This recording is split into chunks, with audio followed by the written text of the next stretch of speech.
Queridos amigos, sejam bem-vindos ao canal Videira Espírita. Meu nome é Cristina Brito e este é o programa Escuta que aí vem história. Aqui, semanalmente, nós vemos as histórias do espírito Irmão X, Humberto de Campos, que foram recebidas pela mediunidade de Chico Xavier, e atualmente estamos vendo as histórias reunidas no livro Reportagens de Além Túmulo, publicado pela Federação Espírita Brasileira. Vamos então hoje à história de número 25, cujo título é Tragédia Oculta. Vamos ver hoje a história de Edmundo Figueroa. Ouçamos então o nosso querido Humberto de Campos.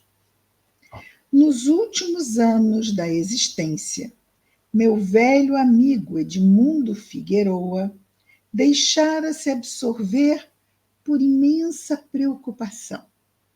Então, Edmundo Figueroa era amigo do tempo que o nosso Humberto de Campos estava encarnado, não é?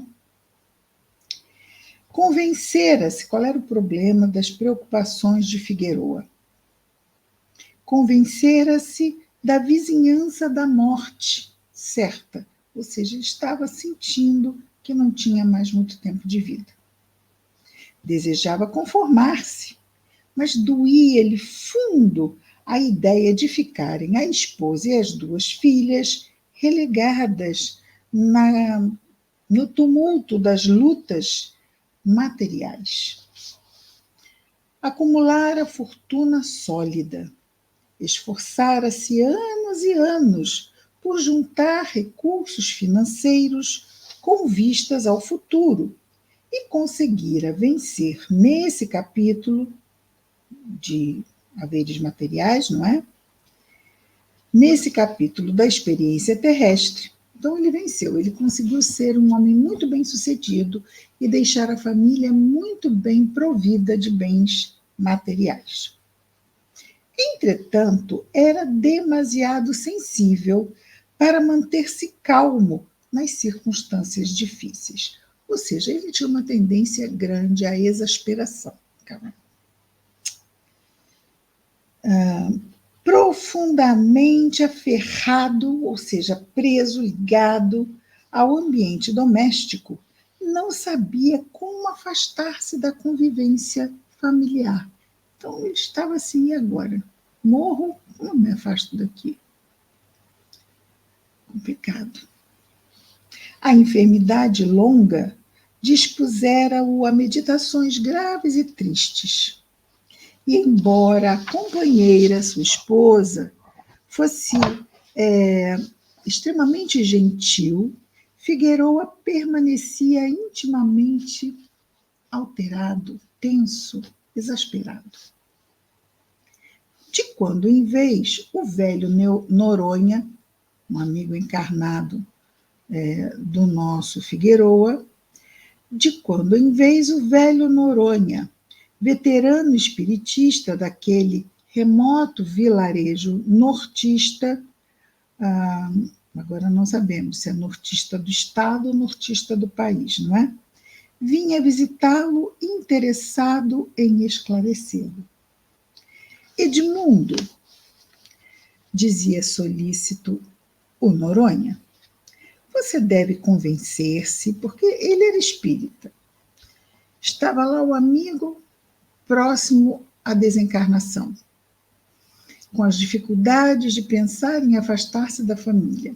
Então, ele estava ali tentando já esclarecer o futuro do desencarnante, não é?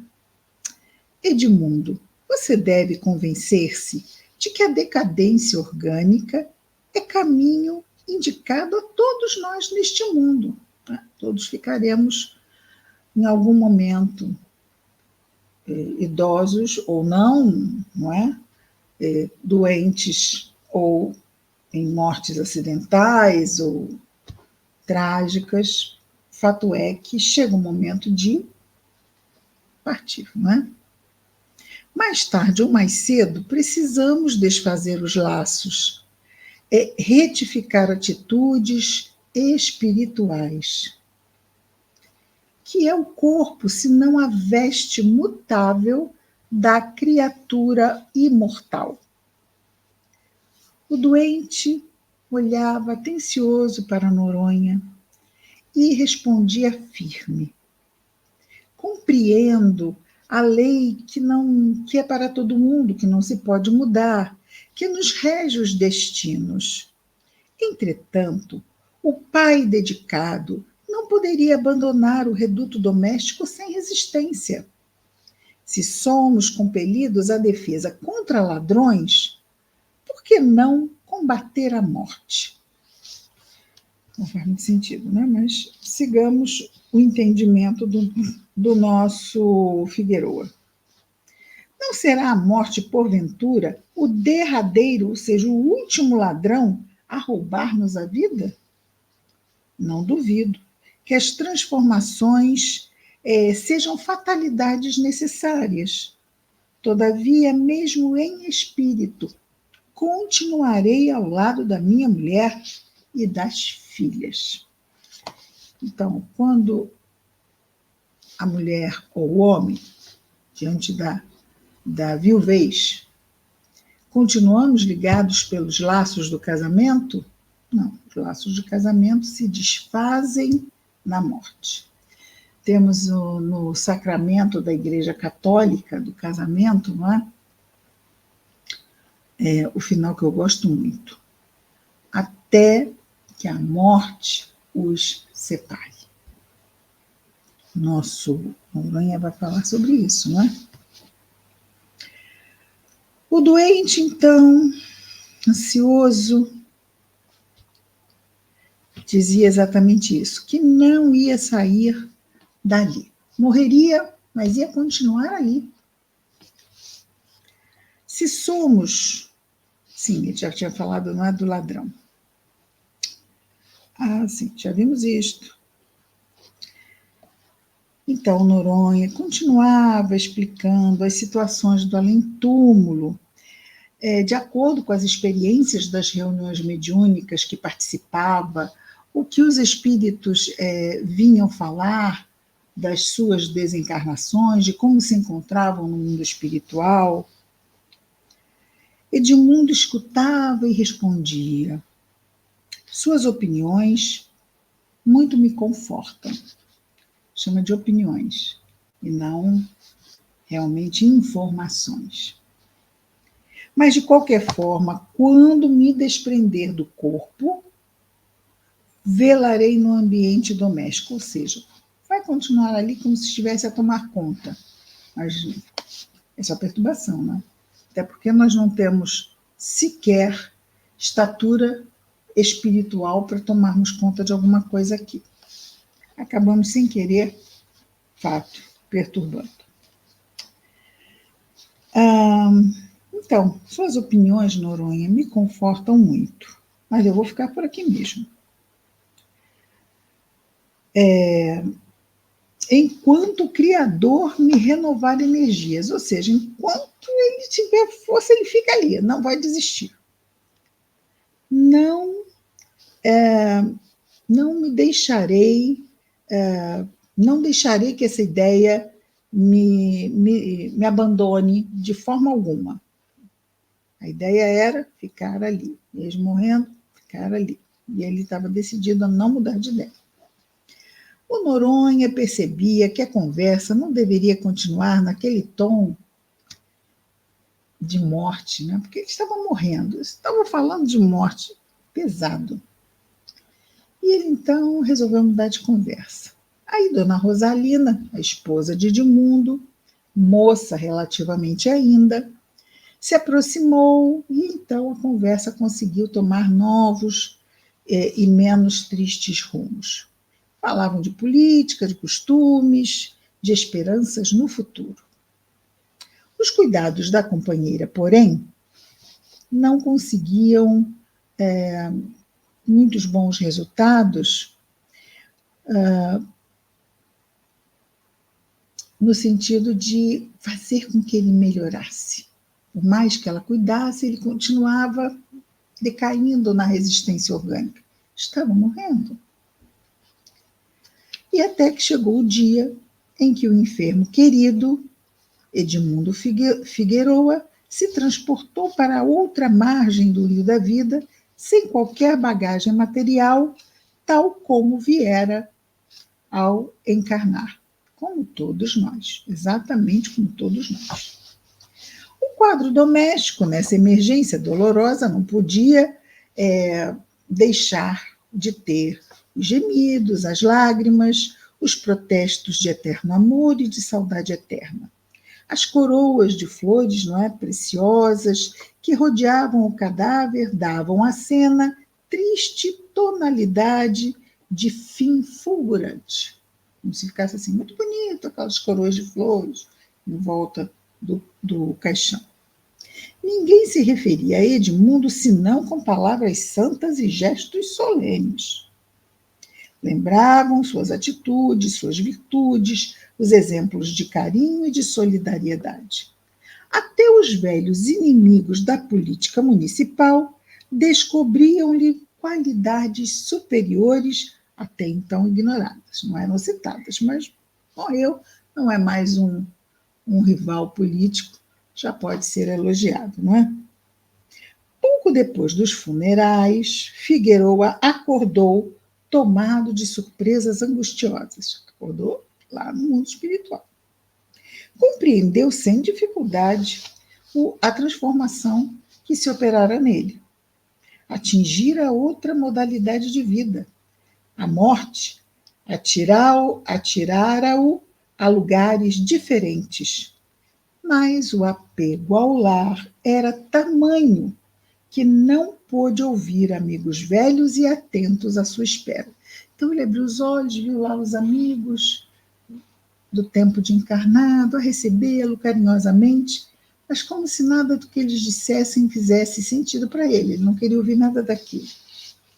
O seu olhar espiritual não conseguia perceber a nova paisagem afetiva e como Deus permite experimentarmos nossos caprichos até o fim, desde que nosso impulso não afete a ordenação da obra divina, quer dizer, nós podemos ir até onde a vontade de Deus nos deixa ir. Então, se a vontade de Deus não nos impedir, ele vai deixar que a gente siga nas nossas ideias, muitas vezes pouco felizes, para que aprendamos, não é? Precisamos aprender. Só vamos aprender escolhendo, mesmo escolhendo errado. Também aprendemos e aprendemos muito, não é?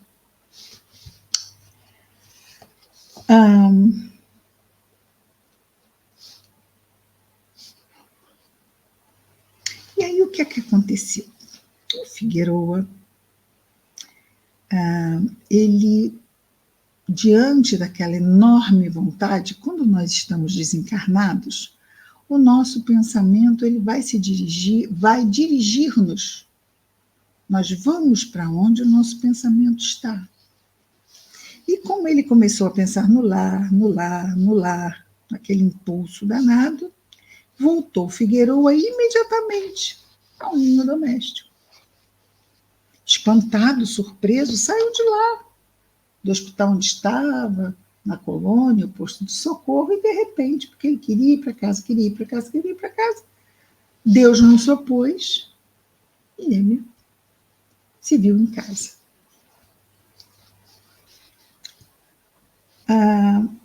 Espantado, surpreso, observou que ninguém dava conta de sua presença nos lugares queridos. Era noite. Sentou-se ao lado da esposa, que trajava em tão rigoroso luto.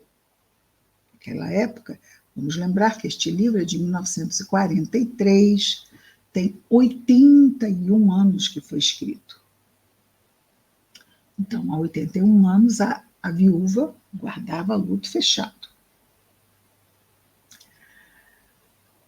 Fazia-lhe pedidos comoventes. O nosso Figueroa começou a conversar com a esposa. Dona Rosalina que tricotava tranquila, sentiu de repente a imaginação perturbada. Nada ouvia, mas sentia os pensamentos confusos, recordando o companheiro sob impulsos fortes. É como se ela quisesse mudar o pensamento dela, mas ela estava o marido no pensamento dela. Marido, marido, marido no pensamento dela. A certa altura, aumentaram as impressões psíquicas e ela gritou para o interior da casa. Lilica, Lilica! A filha, uma das filhas. Veio a filha mais velha, assustada. Explicando-se, a mãe aflita disse: estou a lembrar-me excessivamente de teu pai. Tenho medo, muito medo. Que será isto? E se de mundo nos aparecesse? Que horror, mamãe! Gritou a moça, muito pálida. Tenho pavor do outro mundo. Aproximou-se o pai da jovem, cheio de saudade, e quando lhe tomou as mãos, esclarecendo que era ele mesmo, que a morte do corpo não o transformara, a jovem alarmou-se e gritou: sinto arrepios, estamos sós neste quarto, vou chamar Titina e a empregada. A mais nova, a irmã mais nova e a empregada. Saiu a correr, a fim de buscar a irmã e a cozinheira. E as horas restantes da noite registraram cenas penosas, no visível e no invisível. Figueroa desenvolveu o máximo de esforço para que elas não se assustassem. E, no entanto, cada gesto de carinho era retribuído com observações rudes e ingratas. Rezaram em voz alta, cantaram hinos religiosos. A criada chegou a tranquilizar a patroa, asseverando que se o patrão aparecesse, teria coragem, ela, a cozinheira, de mandá-lo para o inferno. E essa declaração sossegou Dona Rosalina. Morreu, não é mais para estar aqui. Sossegou Dona Rosalina e as filhas, que se aquietaram devagarinho. Tão grande, todavia, foi o sofrimento moral de Edmundo que o desventurado se retirou a um recanto esquecido no quintal para desabafar à vontade. Estava realmente estupefato com aquilo tudo. A luta, porém, começara e Figueroa não era espírito de desistir fácil. Longe de atender às inspirações que vinham de mais alto para ele, né? Que voltasse, que deixasse a família, permaneceu firme no ambiente familiar. Dona Rosalina recorreu a missas, novenas e orações particulares. Porém, cada noite lhe renovava os receios sem conta. Indignado com a situação, Edmundo insistiu energicamente, tentando, vejamos o que ele vai fazer agora, tentando se assenhorear do organismo da filha mais velha. Ele queria usá-la como instrumento mediúnico para falar com a esposa. Ansioso de dar esclarecimentos à sua companheira.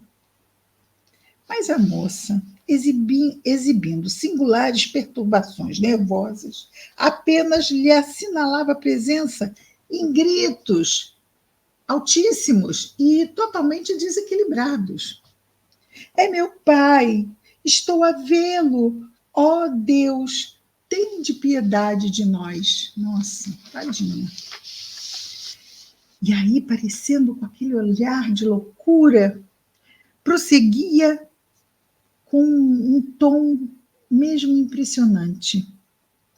Ei-lo que chega, abraça-me, diz que não morreu.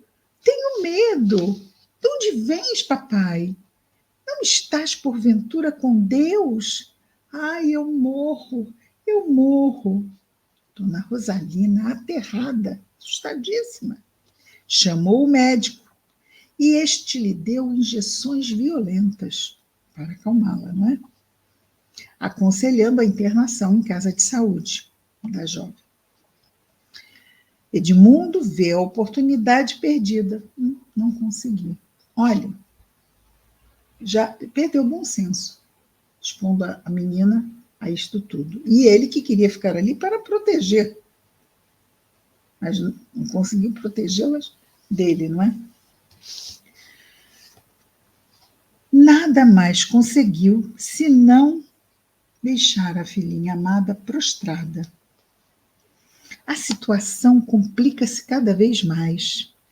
O médico ativo passou a frequentar a casa. Dona menina, como está? Isto e aquilo. E quando soube que a viúva Figueroa era proprietária de algumas centenas de milhares de cruzeiros, dinheiro da época, passou a fazer-lhe a corte escandalosamente. Agravaram-se os padecimentos do perturbado Figueroa. A maneira do homem invisível de Wells é o escritor, O Homem Invisível é uma obra, não é? Que conta sobre um homem que se tornou invisível.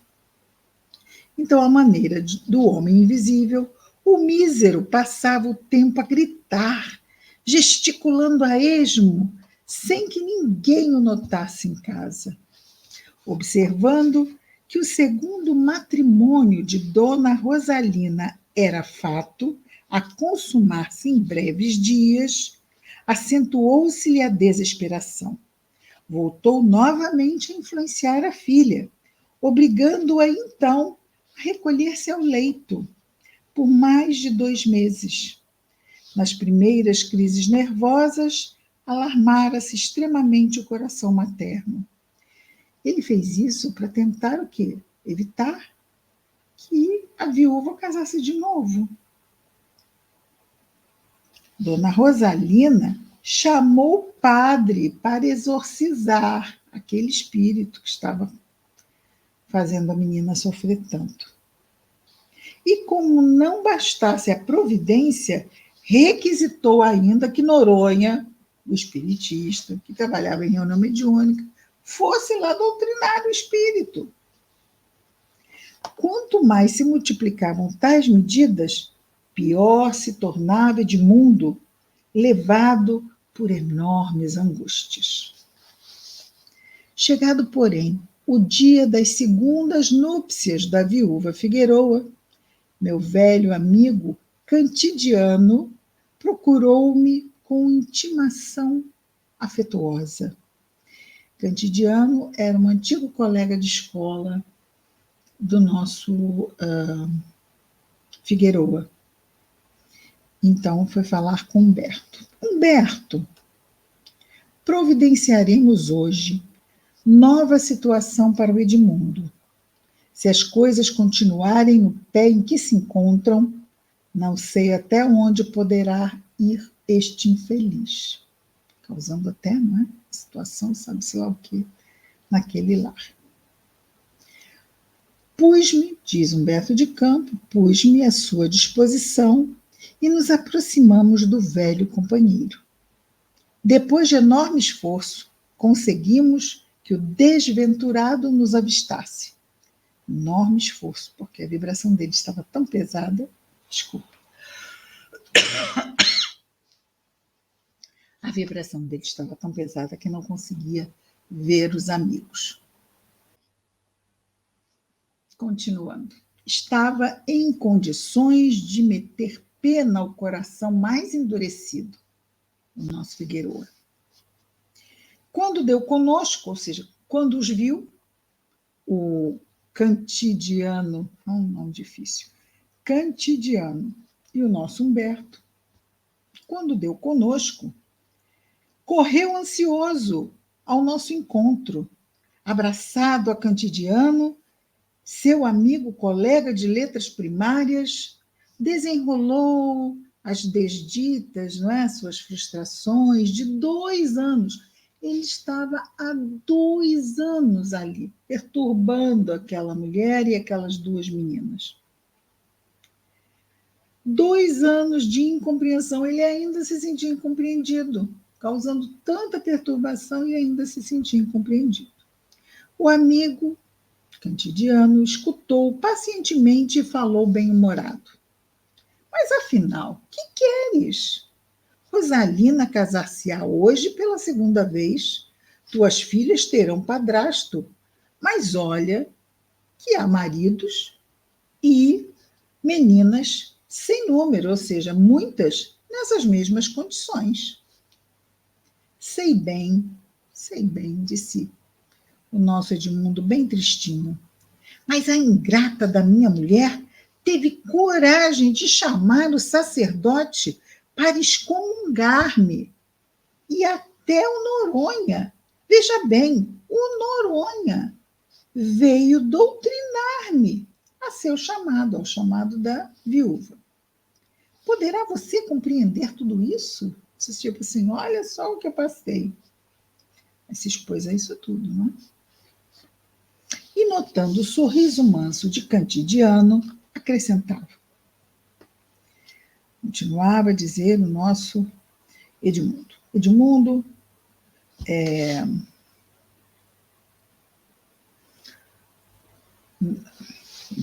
Edmundo, falei tanto o nome dele, não é? Figueiredo. Deixei de chamar ele de Figueiredo, chamei de Edmundo, esqueci o Figueiredo. Então, a mulher teve coragem disso tudo e ele, coitadinho, era um incompreendido. E notando o sorriso manso, então, continuou lá. Por que não se exorcizou esse médico intruso? Nem ele veio doutrinar a Rosalina. O tratante do médico é o diabo em pessoa. E minha mulher demonstrou um coração endurecido e indiferente à minha dor. Eu nem via. Ambos também são espíritos, e espíritos excessivamente perturbados. O companheiro abraçou-o, esclareceu. Resigna-te, Edmundo. A maioria dos nossos amados na Terra não nos podem compreender senão como fantasmas. Para eles, quem partiu pelo túnel da sepultura não ama, não vibra, não sente mais nada. Por enquanto, é como tipo assim, na época, né? E eles eram católicos. Foi para o lado de Deus, foi para o lado de Deus, nós tem que estar aqui. Se está aqui, não está no lado de Deus, está mal, e eu não quero quem está mal perto de mim, não é? E aí foi tudo. É diferente, não é? Quando nós temos certos esclarecimentos, tem irmãos que não têm, as coisas são vistas e interpretadas de outra maneira.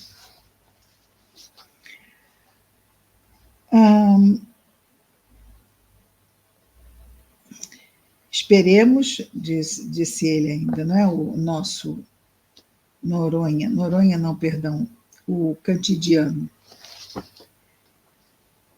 Cantidiano, nossa, que nome, não?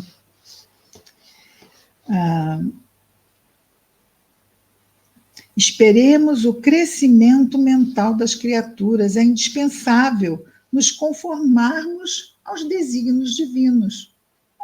Morreu. Quem está encarnado, está encarnado. Temos que seguir, não é? Isso é bom para nós também. Quando chegar a nossa vez, está no Livro dos Espíritos. Para termos uma boa desencarnação, precisamos de 2 critérios. Atender 2 critérios. Consciência tranquila e desapego. O nosso Edmundo, ele não tinha desapego, estava extremamente apegado. E isto acabou, ele acabou se deixando arrastar por toda essa perturbação por causa do apego. Fica bem ilustrado para todos nós, não é? E aí, o nosso Edmundo Figueroa Meditou naquelas ponderações que ele percebeu que eram sensatas e perguntou: como esclarecer Rosalina e explicar às filhinhas que eu não morri? Que fazer para demonstrar minha repugnância ao explorador que me invadiu a casa? E aí então o Candidiano aproximou mais ao coração e respondeu: sossega, irás conosco a esferas diferentes, onde alcançarás trabalho redentor e vida nova. Quando os amados não nos podem entender, não seria justo recorrer à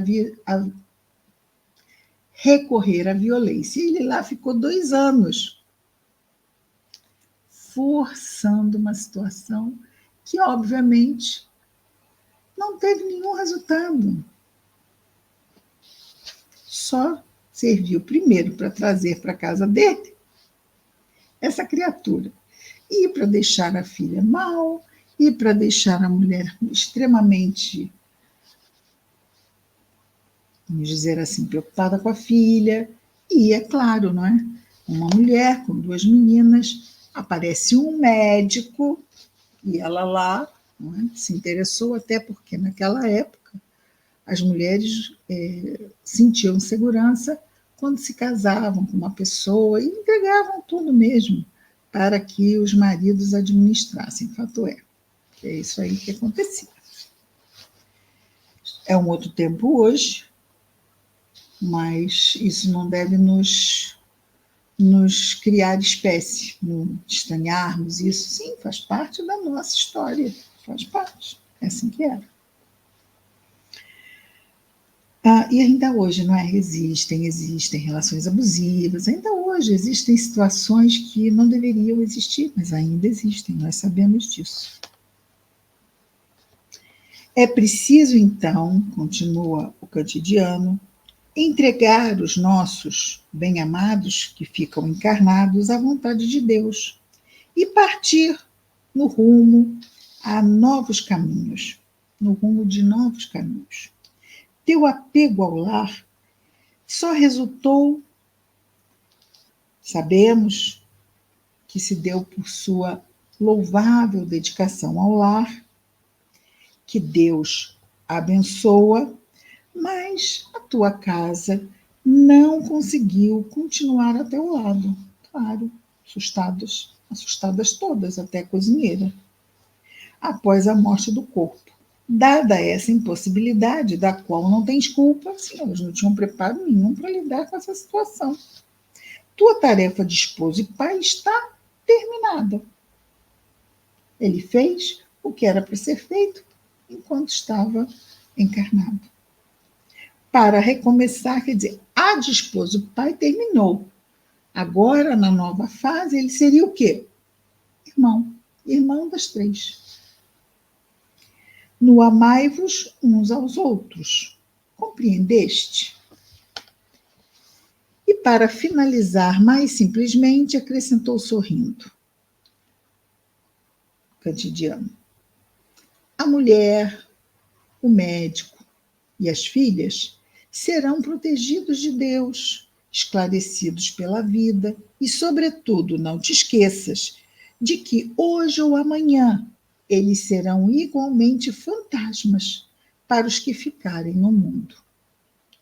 Porque ele queria proteger a família, mas ele diz, não é? Serão protegidos de Deus. Não era preciso que ele ficasse. Pela primeira vez, após a morte física, olha que 2 anos haviam se passado, Edmundo Figueroa sorriu e, sem mais dizer, seguiu-nos decidido. E com certeza, eu aqui estou aliviada pelo Edmundo, aliviada pela Rosalina e aliviada pelas 2 meninas, que finalmente tiveram um pouco de paz desse espírito que se apegou ali ao lar terreno e que não lhes fez bem, efetivamente, nem ele a elas, nem ele a ele mesmo, durante 2 anos. Mas foi uma excelente experiência para todos, com certeza, já que estamos no mundo de provas e expiações. Para elas foi uma aprovação, para ele foi um grande aprendizado, não é? Também vamos lembrar que o nosso André Luiz, lembram disso? Quando ele voltou à casa dele e deu com a viúva dele casada de novo? Nossa, ele ficou mesmo transtornado. Mas é isso, não é? Desencarnou, então os laços matrimoniais se findam, né? Aquela certidão de casamento deixa de ter a validade. Por quê? Porque passa a ter, entre os dois que foram casados, a certidão de óbito de um deles, não é? Muito bem, queridos amigos. Eu bem esqueci, não é? O sobrenome dele, Figueiredo, mas depois foi lembrado. Tragédia oculta. Vamos ficar por aqui no dia de hoje. Semana que vem voltamos com mais uma história do Escuta, que aí vem história. É isso, meus queridos amigos. Até lá. Muita paz a todos.